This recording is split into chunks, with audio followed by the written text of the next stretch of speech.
TNPSC தேர்வர்கள் அனைவருக்கும் வணக்கம். டிஎன்பிசியினுடைய annual planar வருடாந்திர அட்டவணை குறித்து மிக முக்கியமான தகவல் ஒன்று வெளியாக இருக்குது. அது என்னங்கிறத முழுசாக அந்த வீடியோவில் பார்க்கலாம். அதுபடி நம்ம சேனலுக்கு புதிய பார்வையாளர்களாக இருந்தீங்கன்னா மறக்காம சேனலை சப்ஸ்கிரைப் பண்ணிக்கோங்க. பக்கத்தில் இருக்கிற பெல் ஐக்கானை கிளிக் பண்ணிக்கோங்க. அப்போ தான் எந்த தகவலையும் மிஸ் பண்ணாமல் பார்க்க முடியும். சரி, வாங்க வீடியோக்குள்ளே போகலாம்.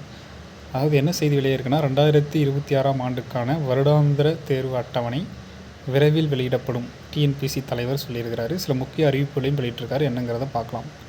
சான்றிதழ் சரிபார்ப்பு தொடர்பான பணிகள் 1.5 மாதங்களுக்கு மேல் செல்லும். எனவே அது வரையிலான காலகட்டத்தில் வரப்பெறும் காலிப்பணியிடங்களை சேர்க்க முடியும். எனவே குரூப் 4 தேர்வுக்கான காலிப்பணியிடங்கள் மேலும் அதிகரிக்கப்படும். அதேபோல் ஒன்றிணைந்த குரூப் 2 மற்றும் குரூப் 2A தேர்விலும் காலிப்பணியிடங்களின் எண்ணிக்கை அதிகரிக்க வாய்ப்புள்ளது. முந்தைய ஆண்டு தேர்வுகளின் போது 2 அல்லது 3 ஆண்டுகளுக்குரிய காலிப்பணியிடங்கள் சேர்த்து நிரப்பப்பட்டதால் காலியிடங்கள் அதிகம் இருந்தது போல் தோன்றியிருக்கும். தற்போது அந்தந்த ஆண்டுக்குரிய காலியிடங்கள் அதே ஆண்டில் நிரப்பப்படுவதால் காலியிடங்கள் குறைவாக இருப்பது போன்று தெரியலாம்.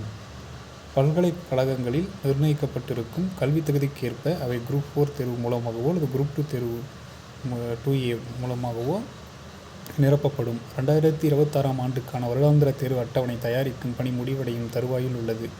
விரைவில் தேர்வு கால அட்டவணை வெளியிடப்படும். அதில் குரூப் 1, குரூப் 2 மற்றும் குரூப் 2A, குரூப் 4 தேர்வுகள் உள்ளிட்ட பல்வேறு தேர்வுகளுக்கான அறிவிப்புகள் இடம்பெறும் என அவர் கூறியிருக்கிறார். மேலும் டிஎன்பிசி தொடர்பான உடனடி தகவல்கள் மற்றும் அப்டேட்களை தெரிந்து கொள்ள மறக்காம சேனலோடு இணைந்திருங்கள். நன்றி.